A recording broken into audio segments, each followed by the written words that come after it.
Diary में 13 और 14 मई की जो तारीख है उसे अच्छे से नोट कर लीजिए। 8वें वेतन आयोग ने दिल्ली में एक बेहद अहम बैठक बुलाई है, जहां आपकी सैलरी, फिटमेंट फैक्टर और ओल्ड पेंशन स्कीम जैसे बड़े मुद्दों पर सीधा फैसला हो सकता है। लेकिन याद रखिए, अपनी आवाज उठाने के लिए आपके पास सिर्फ 10 मई तक का ही मौका है। आइए जानते हैं आप इस प्रक्रिया का हिस्सा कैसे बन सकते हैं। नई दिल्ली से सरकारी कर्मचारियों के लिए एक बहुत ही महत्वपूर्ण अपडेट सामने आया है।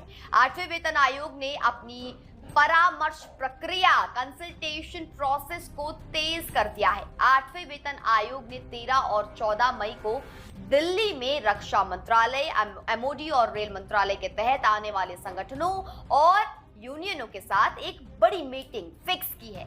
ये बैठक इसलिए खास है क्योंकि इसमें सीधे उन लोगों की बात सुनी जाएगी जो लाखों कर्मचारियों और पेंशन भोगियों का प्रतिनिधित्व कर रहे हैं। अगर आप या आपका संगठन अपनी मांगों को आयोग के सामने रखना चाहता है तो आपके पास समय बहुत कम है। आवेदन करने की आखिरी तारीख 10 मई 2026 है। आपको आधिकारिक एनआईसी पोर्टल 8cpc.gov.in पर जाकर अपना मेमोरेंडम सबमिट करना होगा। वहां से मिली मेमो आईडी के जरिए ही आप एंट्री कर सकते हैं। आपकी एंट्री तभी पक्की हो पाएगी।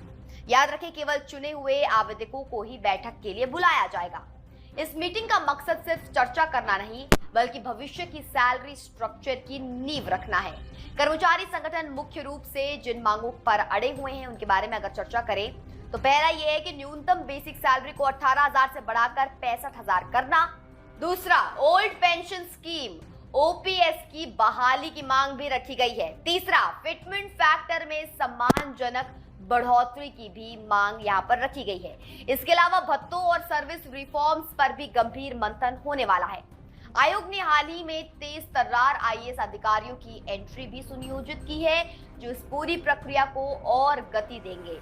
आयोग का लक्ष्य है कि सरकारी समीक्षा की प्रक्रिया पूरी तरह पारदर्शी और व्यवस्थित हो, ताकि फाइनल सिफारिशें देने से पहले हर पक्ष की राय रखी जा सके। 8वें वेतन आयोग की ये बैठकें ये तय करेंगी कि आने वाले सालों में आपकी आर्थिक स्थिति कैसी होगी। अगर आप भी सुधार चाहते हैं तो 10 मई तक अपनी बात सरकार तक जरूर पहुंचाएं। आपको क्या लगता है, क्या न्यूनतम सैलरी 65,000 होनी चाहिए? अपनी राय हमें कमेंट बॉक्स में जरूर बताएं। नमस्कार।